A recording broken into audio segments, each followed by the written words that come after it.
Imagine working at the same company for 7 years, pouring your heart and soul into every project, only to be fired on the spot for being 22 minutes late.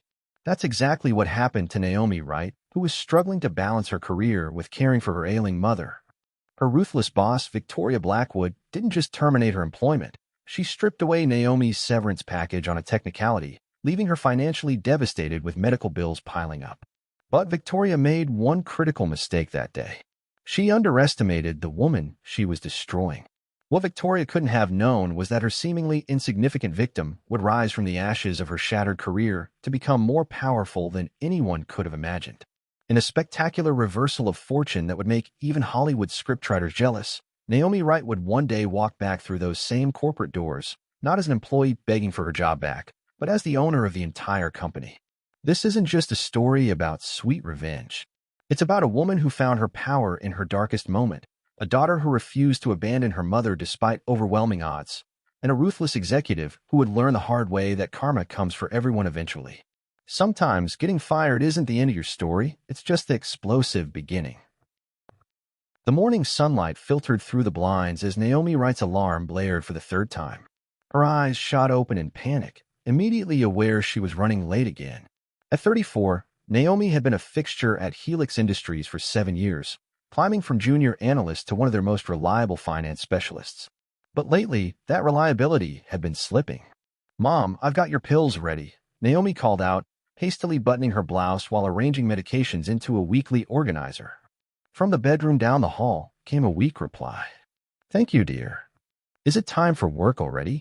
Evelyn Wright, 68, had once been a force of nature, a high school principal known for her tireless energy. Now multiple sclerosis had confined her mostly to bed, with good days and bad days arriving without warning. Today was shaping up to be one of the bad ones. Naomi checked her watch, 7:15 a.m. She was supposed to be out the door 15 minutes ago. Victoria Blackwood, the new COO, had implemented a strict punctuality policy, and Naomi had already received 2 warnings in the past month. 3 strikes and you're out, that was Victoria's motto, delivered with a cold precision that had earned her the nickname the executioner at her previous company. "I've got a big presentation today, Mom," Naomi said, helping Evelyn sit up to take her medication. "The Henderson account numbers need to be perfect, or Victoria will have my head." "That woman sounds dreadful," Evelyn muttered, her hands trembling slightly as she reached for the water glass. "Nothing like Mr. Patterson." Now there was a leader who understood people have lives outside work. Naomi smiled sadly. Thomas Patterson had been CEO when she joined Helix Industries. Under his leadership, the company had been known for its family-friendly policies and supportive work environment. But after his retirement last year, the board had brought in new management to modernize operations, corporate speak for increasing profits at any cost. "I'll be fine," Naomi assured her mother, though uncertainty gnawed at her. "Jasmine will be here at 8 to help you with breakfast and your physical therapy." "I've left lunch in the fridge." Rushing to her car, Naomi felt the familiar weight of exhaustion. Between full-time work and being her mother's primary caregiver, she barely had time to breathe, let alone sleep. Still, she managed. She always managed. Until today. The car made an ominous clicking sound when she turned the key. "No, no, no," Naomi whispered, trying again. Nothing. The battery was dead. She glanced at her watch, 7:30 a.m. Her meeting was at 9 o'clock, but Victoria expected everyone at their desks by 8:30 sharp. There was no way she'd make it on time if she called a cab. Frantically, she dialed her neighbor Troy, who had helped with car troubles before. No answer. She called again. Nothing.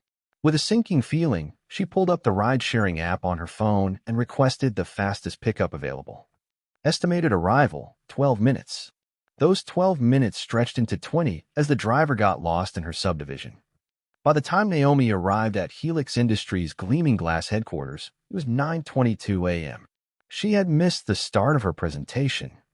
Heart-pounding, she rushed through security and up to the 14th floor, where Victoria Blackwood would be waiting with the Henderson clients. As the elevator doors opened, Naomi nearly collided with Zach Taylor, a fellow analyst and friend. "Whoa, Naomi. Where have you been?" Zach's eyes widened with alarm. "Victoria is furious. She had to present your numbers herself. My mother had a bad morning. I couldn't." Naomi struggled to catch her breath. "She's in conference room C with the clients now. They're wrapping up." Zach squeezed her arm sympathetically. Look, maybe just go to your desk and wait until they're done. Victoria's on the warpath today, but Naomi knew she needed to face this head-on. I have to apologize. I prepared those projections for weeks. They need to hear my explanation of the risk assessment model. Zach looked dubious but didn't stop her as she straightened her jacket and walked briskly toward conference room C. Through the glass walls, she could see Victoria standing tall in an impeccable charcoal suit, her auburn hair pulled back in a severe bun that emphasized her sharp features. Beside her sat three men in expensive suits, the Henderson team. Naomi knocked lightly and entered. All conversation stopped. Ms. Wright, Victoria said, her voice arctic. How kind of you to join us. I'm terribly sorry for my lateness, Naomi began, clutching her portfolio. There was an emergency with my mother, and then my car wouldn't start. Mr. Henderson and his colleagues were just expressing how impressed they are with our projection models. Victoria interrupted smoothly. The ones you were supposed to present. I'd be happy to walk through the methodology now, Naomi offered, addressing the clients. There are some nuances to the risk assessment that won't be necessary, Victoria cut in. We've covered everything thoroughly. Gentlemen, if you'll excuse Ms. Wright and myself for a moment, Philip will show you to the executive lounge for coffee while I have our legal team prepare the paperwork. The men nodded and filed out, one of them the oldest, giving Naomi a curious glance as he passed. The door clicked shut behind him, leaving Naomi alone with Victoria. This is your third tardiness in 4 weeks, Victoria stated flatly, gathering papers into a leather portfolio. Not to mention, you completely missed a meeting with our most promising new clients. Ms. Blackwood, if you'll allow me to explain. Your explanations are always the same, Ms. Wright. Your mother, your car, your apartment flooding.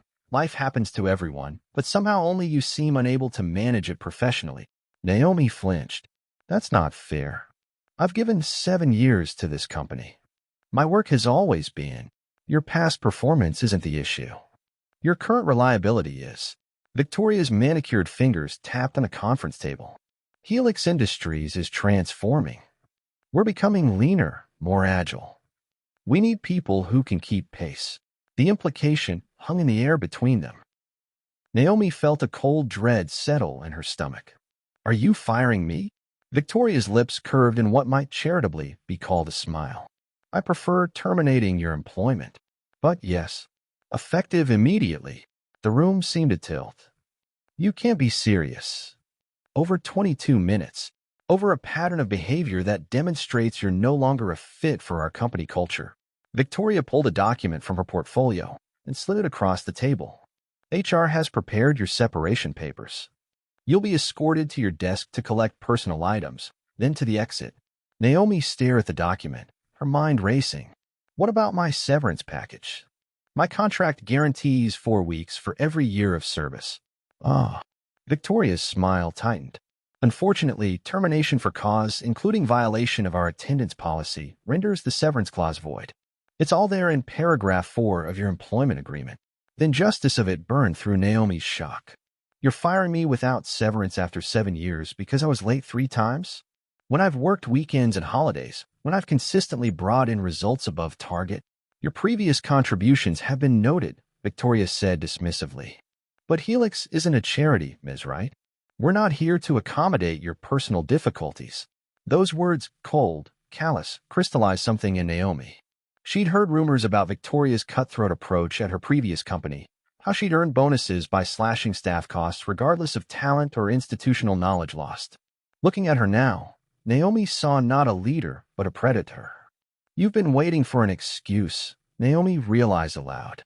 My work isn't the problem. You just need a justification to cut an experienced analyst's salary from the books. Victoria's expression hardened. Security will meet you at your desk. You have 15 minutes to gather your things. As if on cue, Harold from security appeared at the door, looking uncomfortable. He'd been with the company as long as Naomi, and the apology in his eyes was evident. This isn't right, Naomi said quietly, but she rose from her chair. There was no point arguing further. Victoria Blackwood had made her decision long before today. At her desk, Naomi methodically placed her personal items in a cardboard box provided by HR. The family photo of her and her mother at the Grand Canyon, taken before Evelyn's diagnosis. the small potted succulent that had somehow survived years of neglect. The finance wizard mug gifted by her team after she'd salvaged the troubled Rodriguez account. Zach hovered nearby, distraught. This is insane, Naomi. We should all walk out in protest. Don't, she warned him quietly. You need this job. Everyone does. But what will you do? It was the question, hammering in her own mind. Her savings would cover perhaps 2 months of expenses. Her mother's medical bills consumed most of what she managed to set aside, and the specialized care Evelyn needed wasn't optional. I'll figure something out, she said, trying to sound more confident than she felt. I always do. As she placed the last item in her box, a worn copy of Financial Forecasting in Uncertain Markets that had been her Bible for years, Naomi noticed Victoria watching from her glass-walled office. There was something almost predatory in her gaze, a satisfaction that made Naomi's spine stiffen. Harold waited patiently, his discomfort obvious. I'm really sorry about this, Naomi, he murmured as they walked toward the elevator. You've always been one of the good ones. In the gleaming lobby, Naomi paused before pushing through the revolving door into the brightness of day. For 7 years, she'd entered this building with purpose, with the certainty she was building something. Now she was leaving with nothing but a box of trinkets and the sickening knowledge that none of her dedication had mattered. Outside, the spring air felt strangely cold. Naomi stood on the sidewalk, clutching her box, suddenly uncertain which direction to even walk. How would she tell her mother? How would they survive? A text message chimed on her phone, Jasmine, her mother's caregiver, asking if she should prepare Evelyn's lunch or if Naomi would be home early. Home early? The bitter irony almost made her laugh. Yes, she would be home early today. And tomorrow. And every day after, until she figured out what came next. As she walked toward the subway station, Naomi allowed herself one glance back at the Helix Industries tower, its windows reflecting the cloudless sky. 7 years of her life had disappeared inside those walls, erased with the stroke of Victoria Blackwood's pen. She didn't know it yet, but this wasn't the end of her story with Helix Industries. It was only the beginning. The cardboard box sat in the corner of Naomi's apartment for 3 days, untouched. She couldn't bring herself to unpack the remnants of her career at Helix Industries. Instead, she focused on updating her resume, making phone calls, and trying to keep her mother from noticing her constant presence at home. You've been here all day again, Evelyn observed on the 4th morning, her voice gentle but probing. She sat at the kitchen table, her medication lined up beside a half-eaten bowl of oatmeal. Did they give you vacation time I didn't know about? Naomi paused, coffee mug halfway to her lips. She'd been dreading this conversation. Not exactly, Mom. Evelyn's gaze sharpened, seeing through the evasion instantly. The former high school principal might be physically diminished, but her mind remained razor-sharp. What happened? Taking a deep breath, Naomi finally admitted the truth. I was let go. Victoria Blackwood fired me for being late. Because of me, Evelyn concluded, her face falling. Because you were taking care of me. No, Naomi said firmly, sitting across from her mother. Because Victoria Blackwood is a heartless corporate automaton who cares more about punctuality than 7 years of excellent work. This is not your fault. But the guilt was already settling into Evelyn's expression. We should look into those assisted living facilities again. I can't keep being the reason your life is derailed. Absolutely not. Naomi reached for her mother's trembling hand. We're a team, remember? Right women stick together. The brave words did little to quiet the panic building inside her. 2 weeks of intensive job searching had yielded nothing but automated rejection emails. The financial sector was tightening its belt, and positions comparable to what she'd held at Helix were scarce. Meanwhile, their savings were dwindling at an alarming rate. Later that afternoon, while Evelyn napped, Naomi finally forced herself to unpack the box from Helix. She needed her reference materials if she was going to prepare properly for the few interviews she'd managed to schedule. Emptying the contents onto her bed, she sorted through the items methodically until she reached the bottom. There, tucked under her finance wizard mug, was a USB drive she didn't recognize. Frowning, Naomi plugged it into her laptop. The drive contained dozens of files, none of which were hers. They appeared to be confidential Helix documents, minutes from executive meetings, acquisition targets, strategic planning memos. Naomi's finger hovered over the delete button. These weren't her files, and she wanted nothing to do with Helix's corporate secrets. But one folder name caught her eye: Quantum Solutions acquisition. Quantum Solutions was a small but innovative fintech startup she'd been following with professional interest.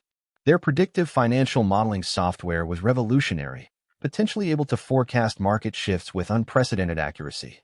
Naomi had actually written a proposal 6 months ago, suggesting Helix should consider a partnership with them, but it had disappeared into the bureaucratic void. Curiosity won out. She opened the folder. What she found made her blood run cold. A detailed strategy, authored by Victoria Blackwood, for a hostile takeover of Quantum Solutions. The plan involved systematically undermining Quantum's value through planted negative press, manipulating their stock price downward, and leveraging industry contacts to block their access to crucial venture capital. Also, Helix could acquire their technology at a fraction of its worth. The document was dated just 2 weeks before Victoria had fired her. This is corporate sabotage, Naomi whispered to herself, scrolling through page after page of ruthless tactics. According to the timeline, the plan was already in motion. Within 3 months, Quantum would be desperate enough to accept Helix's lowball offer. She should delete these files and forget she ever saw them. Getting involved would only bring trouble. Besides, what could she do? She was unemployed, rapidly burning through savings, with a sick mother to care for. But the injustice of it all gnawed at her. Quantum Solutions wasn't just any company. It was founded by real people who had poured their lives into building something valuable. People who would be destroyed by Victoria's predatory tactics, just as Naomi had been. Before she could talk herself out of it, Naomi was searching online for contact information for Quantum's founder. The company website listed him as Leonardo Fernandez, age 41, with an impressive background in both finance and computer science. There was no direct email, only a general contact form for the company. Naomi drafted and deleted 5 different messages before finally sending a vague request for a meeting regarding mutual industry concerns. She didn't expect a response. To her shock, an email arrived the next morning from Leo Fernandez himself, agreeing to meet at a coffee shop downtown the following day. "You're sure about this?" Jasmine asked, adjusting Evelyn's pillows as Naomi prepared to leave for the meeting. "If this Victoria person is as vindictive as you say, she could come after you for sharing company information." "Technically, these documents were placed in my personal belongings," Naomi replied, though the legal gray area made her nervous. "Besides, I'm not sharing the actual files unless absolutely necessary." "I just want to warn him." The coffee shop was crowded when Naomi arrived, but she immediately recognized Leo Fernandez from his website photo, tall, with salt and pepper hair and rectangular glasses that gave him a scholarly appearance. He sat in a corner booth, attention focused on his laptop. "Mr. Fernandez?" Naomi approached cautiously. "I'm Naomi, right? Thank you for meeting me." He looked up, closing his laptop. "Ms. Right? Please sit. And call me Leo." Naomi slid into the booth, suddenly questioning her decision to come. How could she explain without sounding paranoid or vindictive herself? "I was intrigued by your message," Leo said, studying her with intelligent eyes. "You said we have mutual industry concerns, but you weren't specific. You used to work for Helix Industries." "Until recently," Naomi confirmed. "I was a senior financial analyst there for 7 years. And now I'm between opportunities." Leo nodded slowly. "I see. And these mutual concerns?" Naomi took a deep breath. "I have reason to believe Helix Industries is orchestrating a campaign to devalue your company for the purpose of a hostile takeover. They're specifically targeting your new predictive modeling software." Leo's expression didn't change, but his posture stiffened almost imperceptibly. "That's quite an allegation. What evidence do you have?" "Internal documents outlining their strategy in detail. The plan is already in motion." "Have you noticed any unusual obstacles lately? Investors backing out unexpectedly? Negative press appearing from seemingly nowhere?" A flicker of recognition crossed his face. "We've had a strange few weeks," he admitted. "A major funding round that was all but guaranteed suddenly fell through. And there was that profile in Tech Finance Monthly that misrepresented our beta testing results quite severely." "That's just the beginning," Naomi warned. "They're planning to block your Series C funding entirely, then swoop in when you're desperate." Leo sat back, removing his glasses to rub the bridge of his nose. "Why are you telling me this? What do you gain?" It was a fair question. Naomi considered her answer carefully. I believe in consequences, she said finally. Victoria Blackwood, Helix's new CEO, fired me without severance after 7 years of service because I was late 3 times while caring for my sick mother. The same day I found these documents, I realized she operates by destroying what stand in her way. Your company is next. I couldn't just let it happen. Leo studied her for a long moment. And what do you want in return for this information? Nothing, Naomi said, then reconsidered. Actually, that's not true. I need a job, Mr. Fernandez. I'm good at what I do. I understand financial modeling better than most, and I've been following your company's innovations with genuine admiration. But if you're not hiring, I still wanted you to know what's coming. Leo replaced his glasses, a thoughtful expression on his face. As it happens, we are hiring. We've been looking for someone with deep industry experience to help refine our market strategy. But I have one question first. The documents you mentioned, how exactly did you obtain them? Naomi explained about the USB drive, careful to emphasize she hadn't stolen anything or hacked any systems. When she finished, Leo surprised her by laughing. Victoria Blackwood made a serious error, he said, shaking his head. She removed someone with integrity from her organization and inadvertently sent them directly to her target with evidence of her plans. I wouldn't call it integrity, Naomi demurred. Just basic human decency, which is rarer than you might think in our industry, Leo countered. Would you be willing to share the specific details of their strategy? It would help us prepare our countermeasures. Naomi hesitated only briefly before pulling a sealed envelope from her bag. I've outlined the key points here.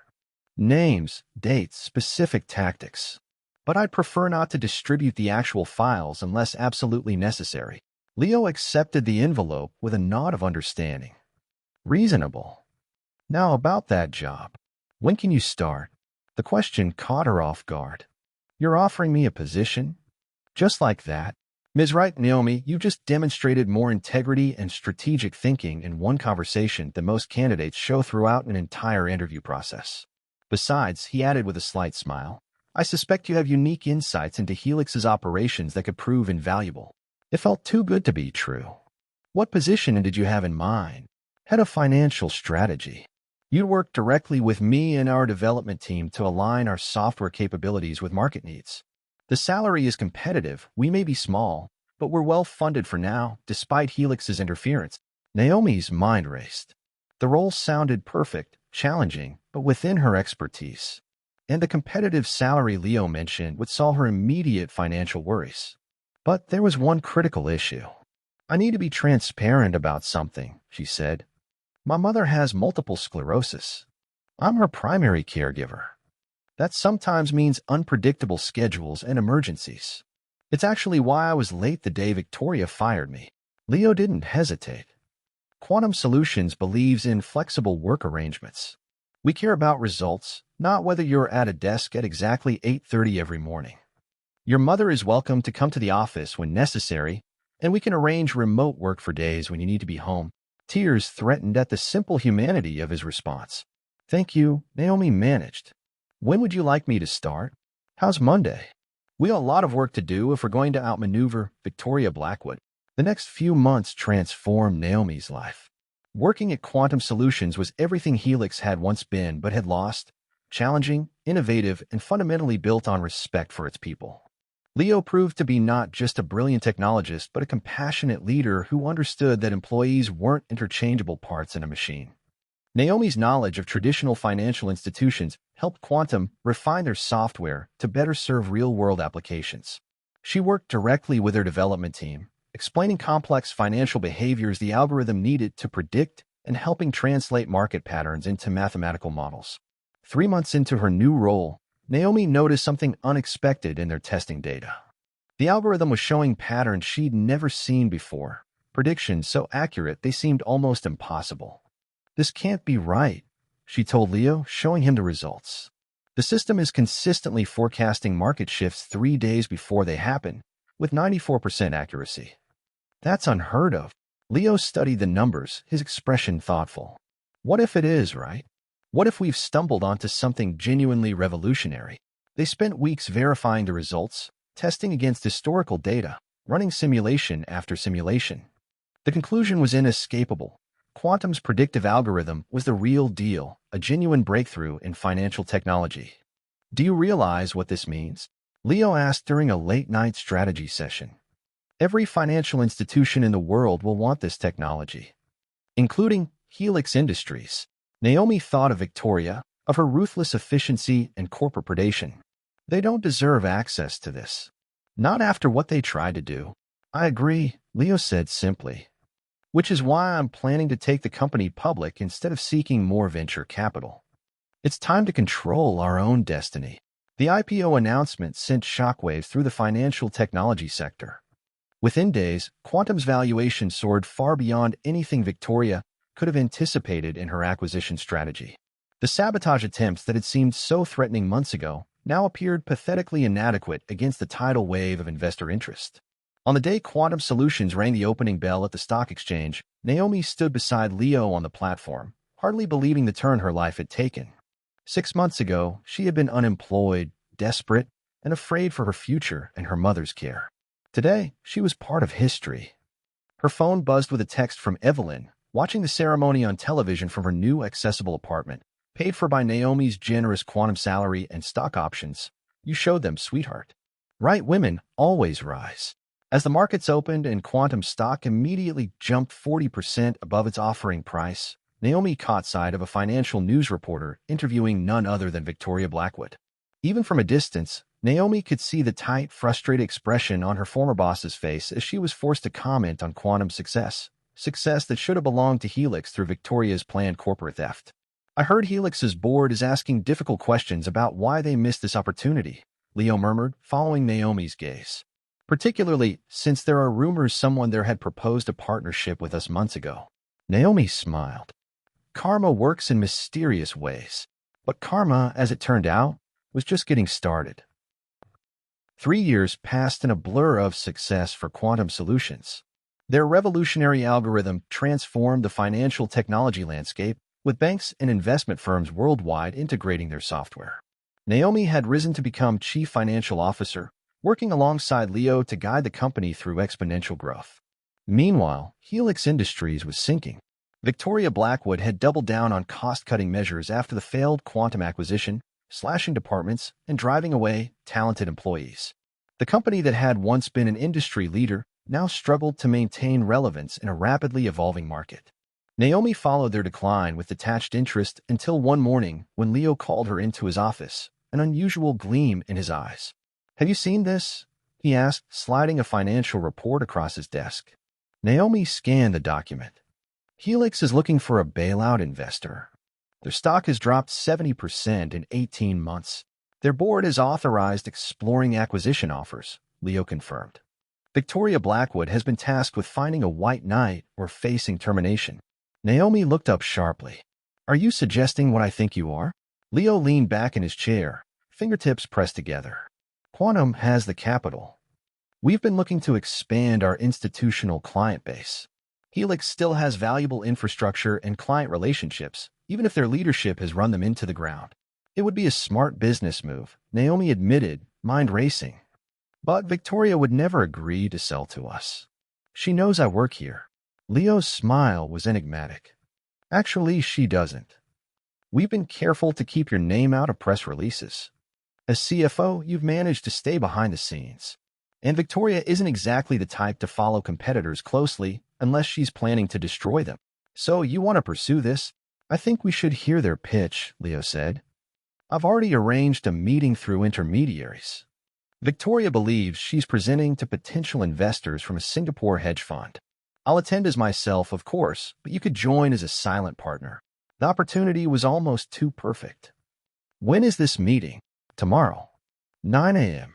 The same time I was fired, Naomi murmured. That feels poetic, Leo supplied. Naomi wore her most expensive suit to the meeting, her mother's voice echoing in her mind. Remember who you are, sweetheart. You've earned this moment. She sat silently at the conference table beside Leo as Victoria Blackwood walked in, impeccably dressed as always but with new tension lines around her eyes. She faltered momentarily upon seeing Leo. Mr. Fernandez. I wasn't expecting Quantum Solutions to be interested in our situation. We keep an open mind about potential acquisitions, Leo replied smoothly. Please proceed with your presentation. Victoria recovered quickly, launching into a carefully crafted narrative about Helix's strategic repositioning and temporary market challenges. Naomi remained silent, watching her former boss spin failure into opportunity with practiced ease. Despite recent difficulties, our client relationships remain strong, Victoria emphasized. With proper capital injection and some strategic pivots, Helix could return to profitability within 18 months. And your leadership team? Leo inquired. Would they remain in place under new ownership? Victoria's smile tightened. I believe continuity in key positions would be beneficial during transition, though of course that's negotiable. Very negotiable. Naomi finally spoke, her voice causing Victoria to freeze mid-sentence. Victoria turned slowly toward her, recognition and shock dawning on her face. Naomi, right? Hello, Victoria. It's been 3 years, hasn't it? Victoria's composure cracked. What is this? Some kind of revenge setup. This is a legitimate business meeting, Leo interjected calmly. Ms. Wright is Quantum's chief financial officer and a key decision-maker regarding this potential acquisition. Victoria's eyes darted between them. You've been planning this. Actually, no, Naomi replied truthfully. Your company's failure under your leadership was entirely your own doing. Though I can't say I'm surprised. Helix's board will never approve a sale to you, Victoria snapped. Leo slid a document across the table. They already have in principle. Our offer was submitted through our holding company. The term sheet has been provisionally accepted, pending this meeting. The board was quite impressed with our valuation, considering Helix's current financial state. Victoria snatched up the paper, her face paling as she read. This is a binding agreement to sell controlling interest. With certain conditions, Naomi added, including complete restructuring of executive leadership. Understanding dawned in Victoria's eyes. You're firing me. Ironic, isn't it? Naomi observed. Though unlike you, I won't deny you severance after years of service.